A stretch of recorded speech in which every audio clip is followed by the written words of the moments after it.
Hello guys, welcome to Infinite Stories. Please leave a like and subscribe to our channel for more interesting stories. Let's get into the story. The sun filtered through the battered curtains of a crumbling gentle light on the tiny room that Favour called home. At 19, she was a beautiful blend of grace and humility, a young woman whose presence could brighten even the darkest corners of their impoverished neighborhood. Her parents, Joshua and Juliet, were simple people who worked tirelessly to keep a roof over their heads. Joshua, a carpenter with calloused hands, often took odd jobs, while Juliet cleaned houses in nearby estates. Despite their struggles, their love for Favour was unwavering. Every evening, they shared stories around a dinner of whatever meager food they could afford, their laughter filling the house with warmth. For Favour, this life, though modest, was her sanctuary. She cherished the little things: Juliet's humming as she cooked, Joshua's encouraging words when she doubted herself, and their unspoken promise to never let her feel unwanted. But beneath the surface of their cheerful home, questions lingered in Favour's mind. Why were there no baby pictures of her? Why did Juliet always change the subject when asked about her birth? These questions were answered one fateful afternoon when a black car pulled up outside their house, its presence so out of place that neighbors peeked from behind curtains. A tall man in a tailored suit stepped out, followed by an elegant woman with piercing eyes. "We're here to see Favour," the man said, his voice commanding. Introductions were brief, but the words Stephen and Mary spoke would shatter Favour's reality. They were her biological parents, wealthy beyond imagination, and they had come to claim her. Joshua and Juliet froze, their faces pale, their eyes filled with unspoken dread. Favour, overwhelmed by the weight of their revelation, felt her world collapse in an instant. The days after Stephen and Mary's visit were a whirlwind of confusion, anger, and heartbreak. Favour struggled to make sense of the revelations that had upended her world. She had always believed that Joshua and Juliet were her real parents, the people who had sacrificed so much to ensure she had a happy childhood despite their struggles. Now, the truth loomed over her like a shadow. Juliet's silence about her adoption spoke volumes, but Favour couldn't blame her. She saw the pain in her mother's eyes and the guilt that lined her father's face. Joshua tried to reassure her, saying, "No matter what happens, you'll always be our little girl." But his voice cracked, betraying his fear of losing her. The once vibrant atmosphere in their home was now weighed down by unspoken dread. Meanwhile, Stephen and Mary were determined to win Favour over. Their daily visits brought gifts that were so extravagant they made Favour feel uneasy. Designer clothes, expensive gadgets, and even an offer to pay for her education at an elite university were presented to her. "This is the life you deserve," Mary said one day, her tone firm but pleading. But to Favour, their wealth felt hollow compared to the warmth of her modest home. She questioned their sudden interest in her life after so many years of absence. Why now? Stephen, though more composed, expressed regret for giving her up, revealing that circumstances had forced their hand. "We didn't have a choice back then," he said solemnly. The emotional tug-of-war between her two worlds intensified with each passing day, leaving Favour trapped in a storm of loyalty, love, and uncertainty. The tension in the small house became unbearable as Favour wrestled with the shocking revelation of her biological parents. Joshua and Juliet, once pillars of strength, now seemed fragile, as if the revelation had stolen something vital from them. Juliet avoided Favour's gaze during meals, her usually comforting presence now clouded by fear. Joshua, though trying to remain optimistic, had grown quieter, his shoulders hunched under the weight of his unspoken worries. Favour felt suffocated by their emotions, but even more so by her own. The truth gnawed at her. She had to decide which path her life would take. Every moment felt like a countdown to a choice that would change everything. Stephen and Mary's daily visits only heightened the pressure. They brought more gifts, furniture for the house, groceries, even offers to renovate the home entirely. The couple's wealth was evident in their every action, from the high-end perfumes Mary wore to the way Stephen's wristwatch caught the sunlight. "We're not trying to buy you," Mary said one day, her voice soft but firm. "We just want to give you what you deserve." Yet, to Favour, their actions spoke otherwise. She couldn't understand why they had waited so long to find her, and though their wealth dazzled her at times, she found herself longing for the simplicity of her life with Joshua and Juliet. As the days passed, Stephen and Mary revealed the story behind Favour's adoption. Over tea in a nearby cafe, they told her about their younger days, when they had been too caught up in building their empire to focus on raising a child. "We were selfish," Mary admitted, her voice trembling with regret. "We thought giving you up would give you a better life." They described how a young, struggling couple, Joshua and Juliet, had been chosen for their kindness and sincerity. At the time, it seemed like the perfect solution. Favour's heart ached as she listened. She could see the pain in their eyes, but it didn't erase the years they had lost. Back home, she confronted Joshua and Juliet about the adoption. Juliet broke down, confessing how they had prayed every night to keep her despite knowing she wasn't theirs by blood. "You're our miracle," she sobbed. "We couldn't have children of our own, but God sent you to us." Favour was overwhelmed by the depth of their love and the sacrifices they had made. Her mind was a battlefield of emotions. How could she choose between two families, both of whom loved her in their own ways? Stephen and Mary invited Favour to visit their home, hoping to show her what her life could be like. The sprawling mansion, with its marble floors and glittering chandeliers, was a world away from the humble house she had grown up in. Servants bustled around, offering her refreshments and attending to her every need. Favour couldn't help but be awed by the sheer opulence of it all. Mary led her to a room they had prepared for her, a princess-like suite filled with expensive furniture and a wardrobe stocked with designer clothes. "This could all be yours," Stephen said, his tone confident but tinged with hope. But even as Favour admired the luxury, she felt a strange emptiness. The mansion, for all its grandeur, lacked the warmth of her small home. She found herself missing the sound of Joshua's laughter and Juliet's gentle hums as she cooked. When Stephen suggested she stay the night, Favour hesitated. "I'll think about it," she said, retreating to the safety of her thoughts. As she left the mansion that evening, she couldn't shake the feeling that something vital was missing from this life of wealth. Back in her modest home, Favour found solace in the quiet strength of Joshua and Juliet's love. They never pressured her to choose them, even as they feared losing her.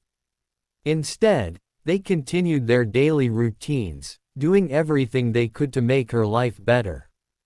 Juliet packed her favorite snacks for work, and Joshua began crafting a wooden jewelry box for her, a labor of love that spoke louder than words. Their actions reminded Favour of the countless sacrifices they had made for her over the years. One evening, as they sat together, Joshua finally spoke. "We won't hold you back if you want to go with them," he said, his voice steady but his eyes glistening with tears. "We just want you to be happy." Favour was stunned by his words. In their humility and selflessness, her adoptive parents had shown her what true love meant. They weren't fighting for her with wealth or promises of a better life, they were letting her choose freely, even if it meant breaking their hearts. Stephen and Mary grew impatient with Favour's indecision. They began pressuring her more openly, even involving lawyers to prove their legal right to reclaim her. Were your biological parents, Stephen argued one day during a heated discussion. No one can deny that bond. Their aggressive approach created tension, not only with Favour but also within themselves. Mary, softer in her demeanor, often argued with Stephen about his methods. She's not a possession, Stephen, Mary reminded him. She's our daughter. Meanwhile, Favour began to feel like a pawn in a battle she hadn't asked for. The legal papers, the endless gifts, the arguments, all of it wore her down. She longed for peace but knew it wouldn't come until she made her decision. Her nights were sleepless, her mind racing with memories and possibilities. Could she ever truly belong in Stephen and Mary's world? Or would leaving Joshua and Juliet mean losing the essence of who she was? News of Favour's predicament spread through the neighborhood, and the community rallied around Joshua and Juliet. Neighbors brought food, offered prayers, and spoke words of encouragement. "You've raised her with love," an elderly woman said to Juliet. "That's what matters most." Their support touched Favour deeply, reminding her of the bonds she had formed in this humble neighborhood. She couldn't imagine leaving the people who had been her extended family for so many years, but the community's support also added to the pressure. Favour felt the weight of their expectations, even as she tried to focus on her own feelings. The contrast between the two worlds, her adoptive family's loving simplicity and her biological parents' complex wealth, became clearer with each passing day. Yet, the decision didn't grow any easier. One evening, Mary visited Favour alone, leaving behind the polished image of a billionaire and showing a vulnerability Favour hadn't seen before. "I made mistakes," Mary confessed, her voice shaking. "But I've spent every day regretting them. I want a chance to make it right." She spoke of the pain of giving Favour up, the sleepless nights spent wondering if she was happy, and the guilt that had haunted her for years. Favour was moved by Mary's honesty, but it didn't erase her own pain. "You say you regret it," Favour replied, her voice trembling. "But what about the family I have now? They've been everything to me. How can I choose?" Mary had no answer, but her tears spoke volumes. For the first time, Favour saw her biological mother not as a wealthy stranger, but as a woman carrying the weight of her mistakes. Favour decided to spend time alone, away from both families, to think clearly. She visited the park where she had spent many happy afternoons as a child, surrounded by the laughter of children and the chirping of birds. Sitting on a worn bench, she reflected on her life. Memories of Joshua teaching her to ride a bicycle, Juliet sewing her school uniform, and the countless small acts of love that had shaped her into the person she was flooded her mind. At the same time, she couldn't ignore the pull of her biological parents' world. The opportunities they could offer were undeniable, and their regrets seemed genuine. But as she watched a father gently push his daughter on a swing, Favour realized something profound. Love wasn't about wealth or biology, it was about actions, sacrifices, and the people who stayed when things got tough. This clarity brought her closer to a decision, though she knew the road ahead would still be fraught with heartache. Favour decided to spend equal time with both families, hoping it would help her understand where she truly belonged. During the mornings, she stayed with Stephen and Mary in their luxurious mansion. They introduced her to a world she'd only seen in movies, charity galas, exclusive restaurants, and business meetings that decided the fates of companies. At first, Favour was fascinated by their lifestyle.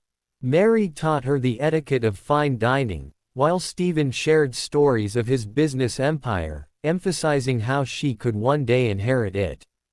But there was an emptiness in these interactions, as if they were rehearsed, more about appearances than genuine connection. In the evenings, Favour returned to her humble home with Joshua and Juliet. The contrast was stark. The small house buzzed with life, warmth, and sincerity. One evening, as Juliet fixed a torn seam in Favour's old jacket, she smiled and said, "No matter where you go, Favour, our hearts will always follow you." The simplicity of their words and actions reminded Favour of the intangible wealth she had grown up with. The tug of war between the two worlds grew fiercer, leaving her more conflicted than ever. Stephen, frustrated by Favour's hesitation, grew more determined to win her over.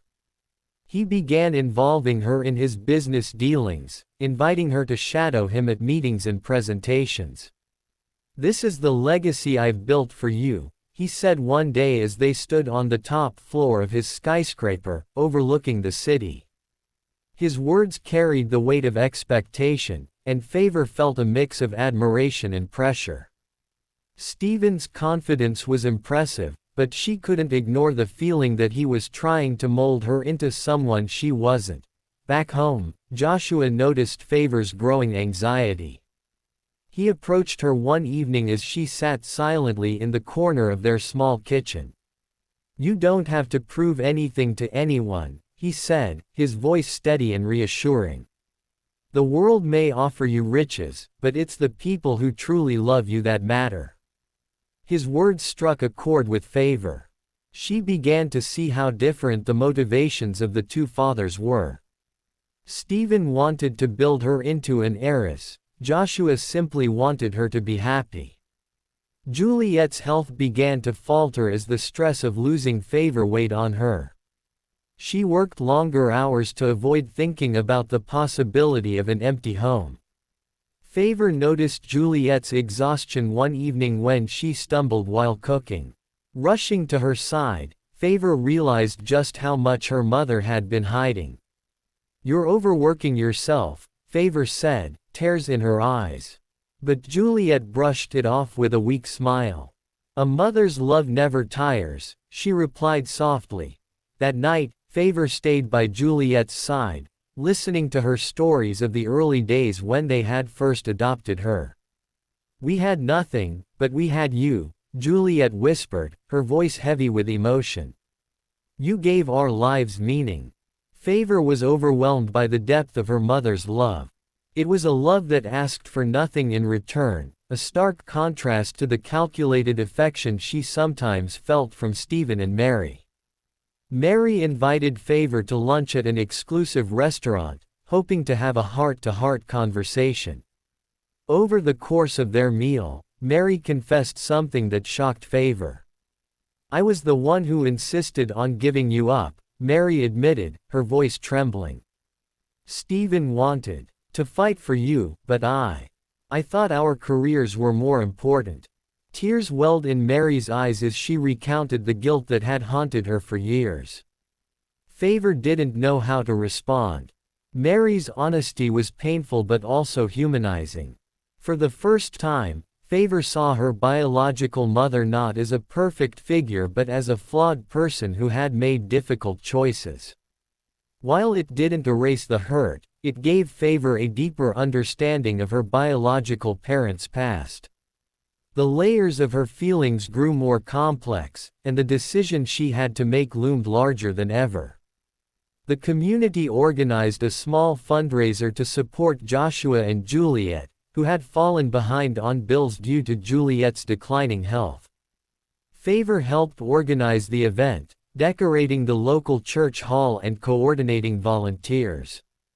The turnout was overwhelming, with neighbors contributing whatever they could. It was a beautiful reminder of the bonds that tied their small community together. As Favour watched the event unfold, she felt a deep sense of belonging. The love and support surrounding her were genuine and unconditional.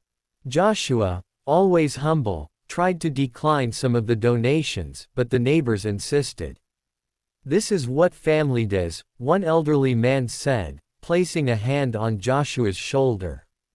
Favour realized that wealth wasn't measured in dollars but in moments like these. Stephen and Mary invited Favour to a formal family dinner, hoping to show her what life with them could be like. The table was set with expensive china, and the menu featured dishes Favour couldn't even pronounce.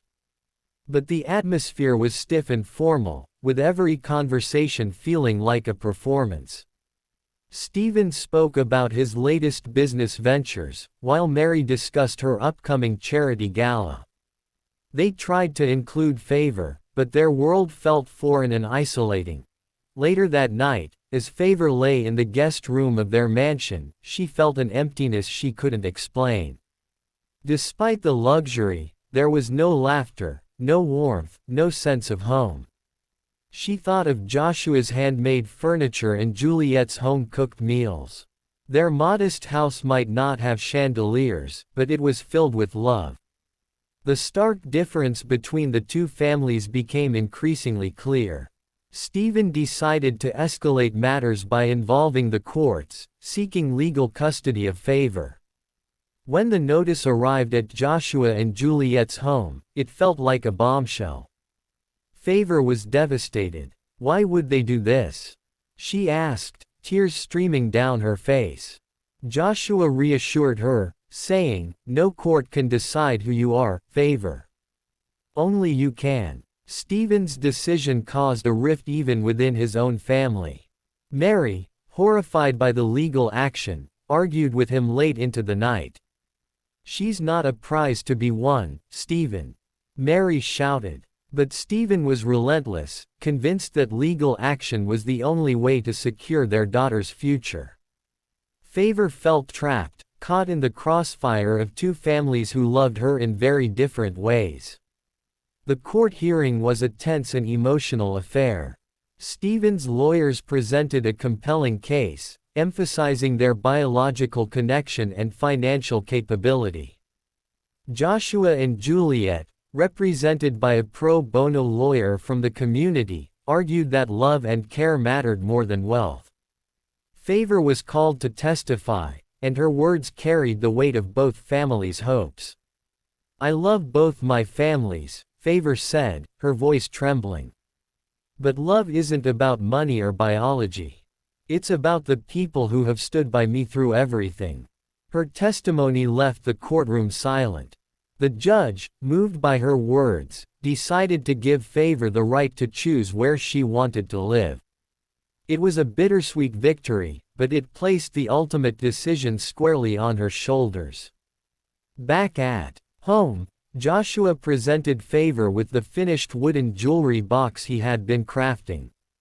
Inside, he placed small mementos from her childhood, a tiny shoe, a drawing she had made as a child, and a letter he had written when they first adopted her. "No matter what you choose, we'll always love you," he said, his voice breaking. The gesture moved Favour to tears. It wasn't just a box, it was a testament to the love and dedication Joshua and Juliet had poured into raising her. She realized that while Stephen and Mary could offer her a future of luxury, Joshua and Juliet had given her something far more valuable, a life filled with love and meaning. On the night before Favour's decision, Juliet knelt by her bedside, whispering a heartfelt prayer. She didn't ask for Favour to choose them but for her daughter to find peace and happiness. Favour overheard her mother's quiet words, and it struck a chord deep within her. The selflessness of Juliet's prayer was a stark contrast to the legal battles and material temptations that had dominated the past few weeks. Favour spent the night reflecting on her journey. She thought of the sacrifices Joshua and Juliet had made, the regret and hope Stephen and Mary carried, and the woman she had become because of all of them. As dawn broke, Favour knew where her heart truly lay. It was time to make her decision. The morning was heavy with anticipation as Favour sat in her room, her mind swirling with memories and emotions. She had to announce her decision to both families that day. Joshua and Juliet kept themselves busy in the kitchen, their nervous energy palpable. At the same time, Stephen and Mary waited anxiously at their mansion, their hopes pinned on Favour's choice. Favour dressed simply, her heart pounding with the weight of what lay ahead. This wasn't just a choice between two families, it was a choice that would define her future and the relationships she would carry forward. As she stepped out of the house, the neighborhood was eerily quiet, the community aware of what was at stake. Favour's heart broke at the thought of disappointing anyone, but she knew she had to stay true to herself. She arrived at the neutral meeting place, a local park chosen to avoid the tension of favoring one family over the other. Both families were already there, seated apart, their eyes fixed on her. Favour took a deep breath, her voice steady as she spoke. "I've made my decision," she began, feeling the weight of their anticipation. "And I hope you'll all understand why." Favour's voice trembled as she continued, her eyes meeting Stephen and Mary's first. "I'm so grateful that you found me and that you've shown me so much love," she said. "It means the world to me to know where I come from and to feel your regret for the choices you made in the past." Stephen's jaw tightened, his emotions barely contained, while Mary's eyes filled with tears. Favour turned to Joshua and Juliet, who sat quietly, holding hands. "But the people who raised me, who sacrificed everything to give me a life filled with love and laughter, are the ones I can't leave behind." The words hung in the air, each one a dagger and a bomb. Stephen looked away, his hands clenching the armrest of his chair, while Mary sobbed silently. Favour approached them, kneeling before Mary and taking her hands. "This isn't a rejection," she whispered. "It's a choice to honor the people who shaped me. But I still want you to be part of my life." Her words softened the blow, but the pain in Stephen and Mary's eyes was undeniable. Meanwhile, Joshua and Juliet exchanged a glance of quiet relief, their love for Favour unspoken but deeply understood. Stephen's reaction was swift and severe. He stood abruptly, his face a storm of emotions. "You're making a mistake," he said, his voice cold. "Do you even realize what you're giving up?" Favour flinched, but she stood her ground. "I'm not giving up anything," she replied, her voice firm. "I'm choosing what matters most to me." Mary tried to calm Stephen, placing a hand on his arm, but he brushed it off and walked away, leaving her to pick up the pieces. Mary stayed behind, her sorrow evident but tempered by understanding. "We'll always be here for you," she said softly, pulling Favour into a hug. "If you ever need us, don't hesitate to reach out." Favour felt a mixture of relief and guilt. She had feared that this decision would sever ties completely, but Mary's words gave her hope. As Stephen and Mary drove away, their car disappearing down the winding road, Favour turned to see Joshua and Juliet waiting for her with open arms. The warmth of their embrace reminded her that she had made the right choice, even if it had come at a cost. The days following Favour's decision were a whirlwind of emotions. While Joshua and Juliet were overjoyed, Favour couldn't shake the image of Stephen walking away, his disappointment etched into his face. She reached out to Mary, who was gracious but distant, their conversations short and polite. "He needs time," Mary explained one evening over the phone. "Stephen doesn't handle rejection well, especially not from someone he loves." Favour decided to write a heartfelt letter to Stephen, pouring out her emotions and explaining her choice in more detail. She spoke of her gratitude for finding him and Mary, her hope to build a relationship with them, and her reasons for staying with the parents who had raised her. It was a vulnerable gesture, one that left her feeling exposed but hopeful. As she sealed the envelope, Favour prayed that Stephen would one day understand. The neighborhood, ecstatic over Favour's decision, organized a surprise celebration for her and her family. The small event was held in the community center, adorned with handmade decorations and filled with laughter. Neighbors brought food, shared stories, and toasted to the bond between Favour and her adoptive parents.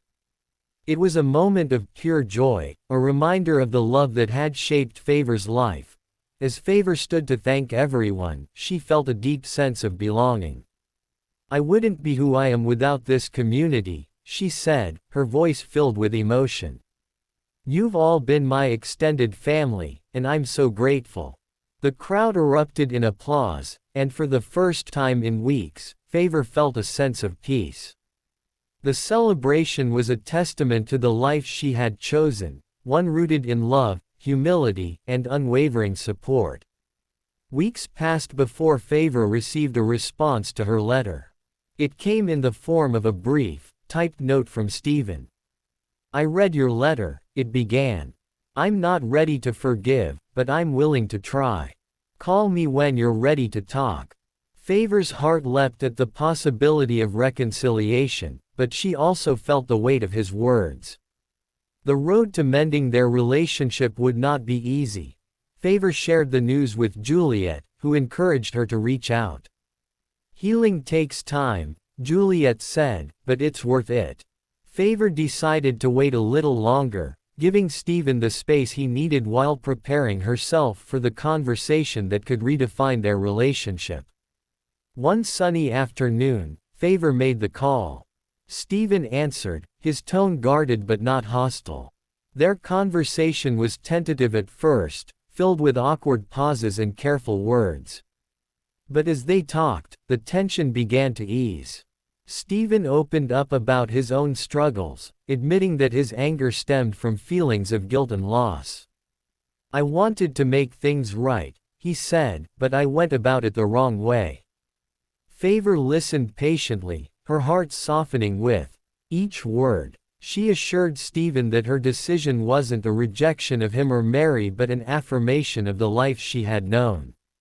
By the end of the call, there was a sense of mutual understanding, a fragile bridge being built between them. It was a small step, but it was enough. Stephen and Mary began visiting Favour's home, slowly integrating into her world. The visits were awkward at first, Stephen struggling to adjust to the modest surroundings, but Mary's warmth helped bridge the gap. Over time, they began to see the beauty in the simplicity of Favour's life. They joined her for meals, laughed at Joshua's jokes, and even helped Juliet with household chores. Favour watched with a mix of relief and gratitude as her two families began to blend. It wasn't perfect, there were still moments of tension and unspoken resentment, but it was progress. Favour felt a newfound sense of hope, believing that love and understanding could overcome even the deepest divides. Favour's birthday approached, and both families decided to celebrate together. The party was held at the community center, a blend of modest decorations and a touch of elegance brought by Mary. Neighbors and friends joined in, creating an atmosphere of joy and unity. For the first time, Stephen and Mary truly immersed themselves in Favour's world, sharing laughter and stories with Joshua, Juliet, and the community. During the celebration, Favour gave a heartfelt speech.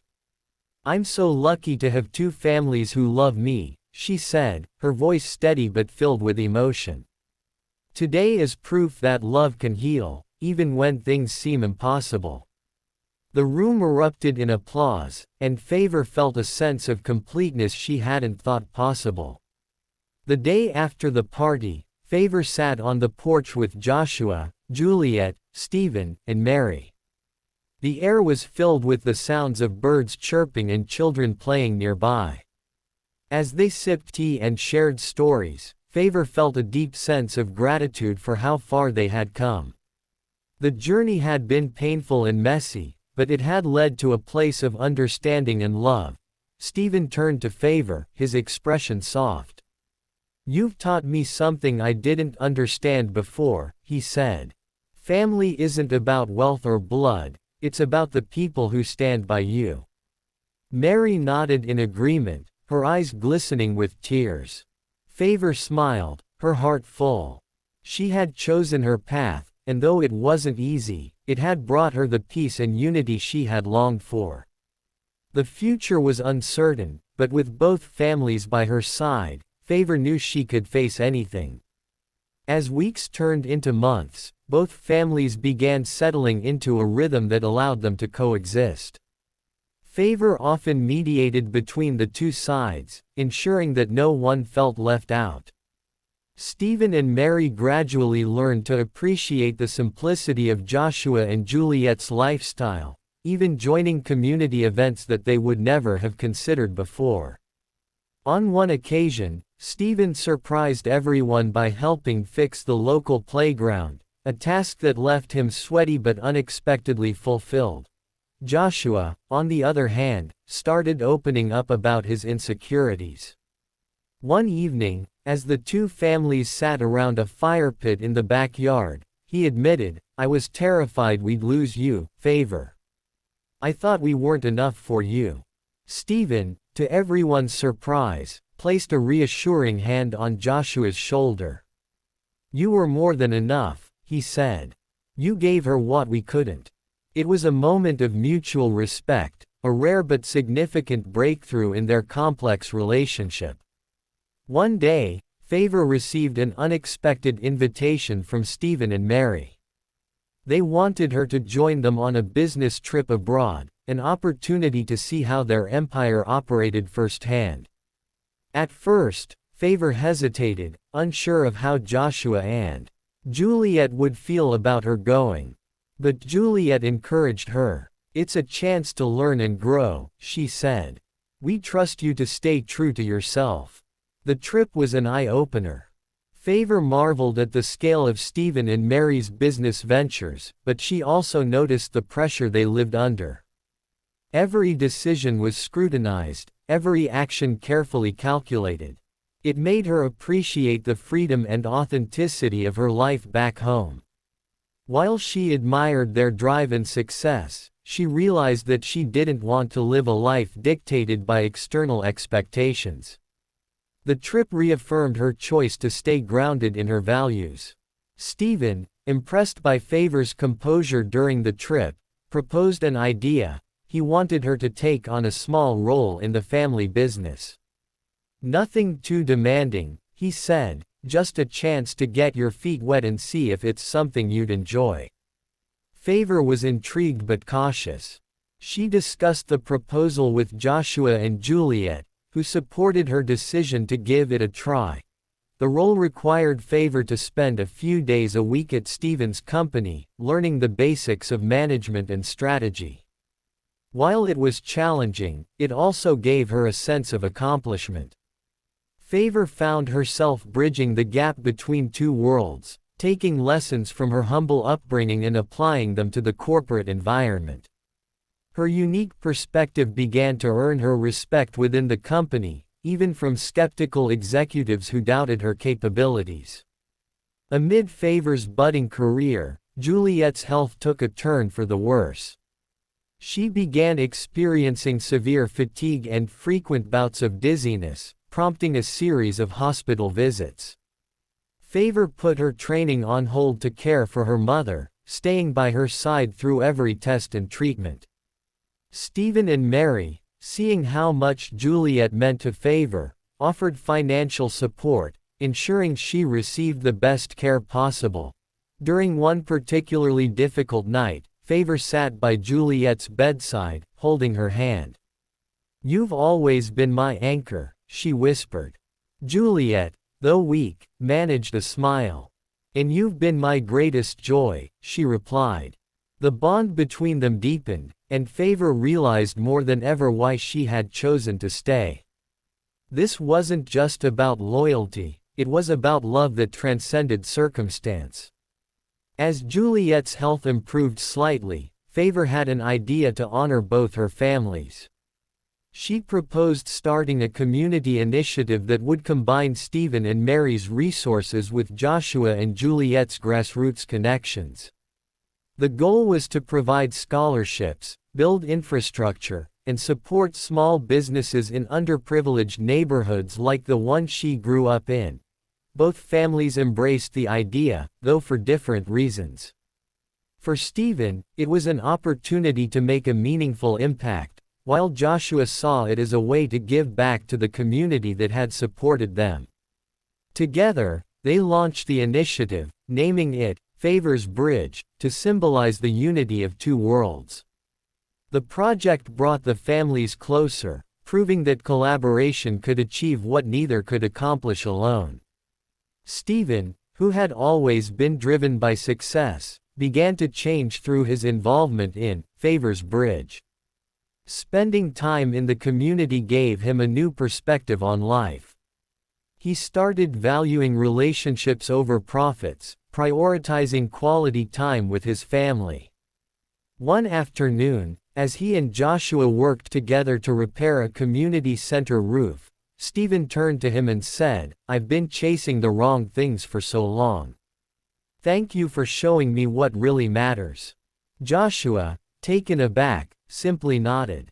The two men, who had once been rivals for Favour's love, found themselves bonding over shared experiences. Their friendship was far from perfect, but it was genuine, built on mutual respect and a shared love for Favour. Favour received an invitation to the wedding of one of her childhood friends. She decided to invite both families, knowing it would be a test of their newfound unity. To her delight, Stephen and Mary embraced the idea, even offering to cover some of the wedding expenses. At the event, the two families mingled effortlessly, their differences fading into the background.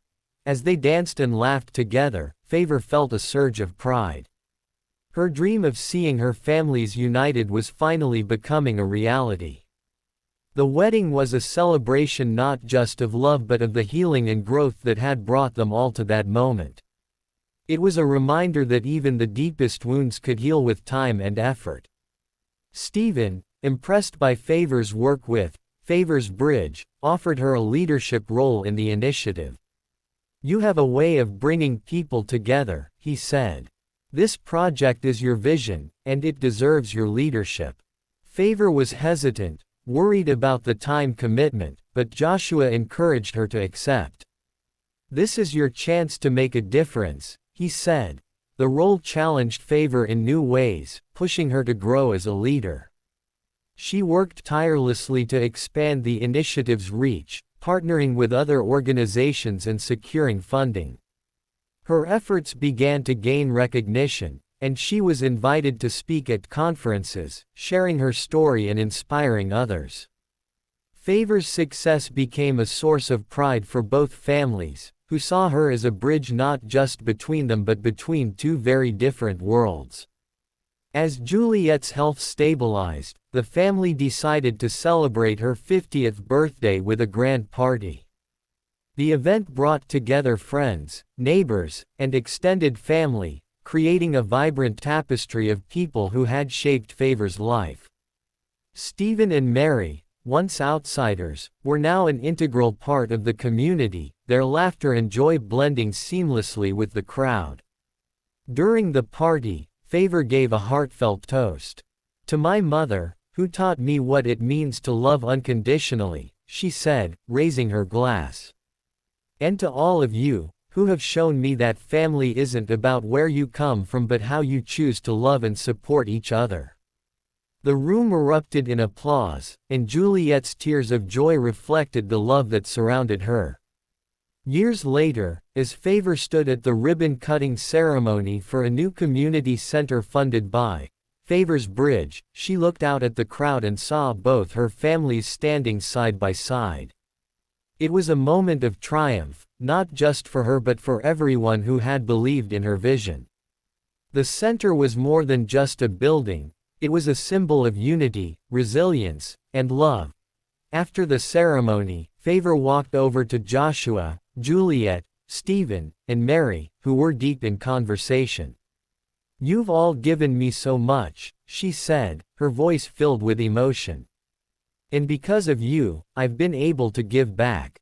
As they embraced, Favour felt an overwhelming sense of gratitude. Her journey had been long and complicated, but it had led her to a place of peace.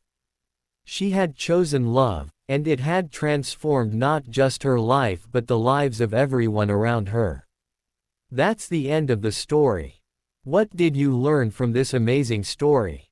Please leave a like and subscribe for more interesting stories. Thanks for watching.